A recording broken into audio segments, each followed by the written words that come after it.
حضور اکرم صلی اللہ علیہ وسلم کے زمانہ میں سورج گرہن ہو گیا۔ صحابہ رضی اللہ عنہ مجمعین کو فکر ہوئی کہ اس موقع پر حضور پاک صلی اللہ علیہ وسلم کیا عمل فرمائیں گے، کیا کریں گے، اس کی تحقیق کی جائے۔ لہٰذا جو حضرات اپنے اپنے کام میں مشغول تھے وہ کام چھوڑ کر دوڑے ہوئے آئے۔ نوعمر لڑکے جو تیر اندازی کی مشق کر رہے تھے اس کو چھوڑ کر لپکے ہوئے آئے تاکہ یہ دیکھیں کہ آپ صلی اللہ علیہ وسلم اس موقع پر کیا کریں گے۔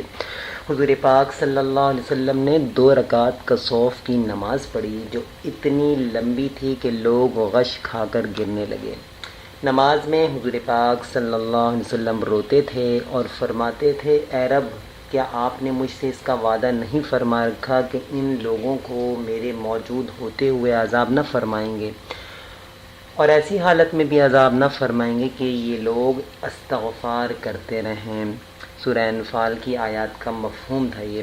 پھر حضور پاک صلی اللہ علیہ وسلم نے لوگوں کو نصیحت فرمائی کہ جب کبھی ایسا موقع ہو اور آفتاب یا چاند گرہن ہو جائے تو گھبرا کر نماز کی طرف متوجہ ہو جایا کرو۔ میں جو آخرت کے حالات دیکھتا ہوں اگر تم کو معلوم ہو جائیں تو ہنسنا کم کر دو اور رونے کی کثرت کر دو۔ جب کبھی ایسی حالت پیش آئے نماز پڑھو، دعا مانگو اور صدقہ کرو۔ اللہ پاک مجھے اور آپ کو بھی عمل کی توفیق عطا فرمائے۔ السلام علیکم ورحمۃ اللہ۔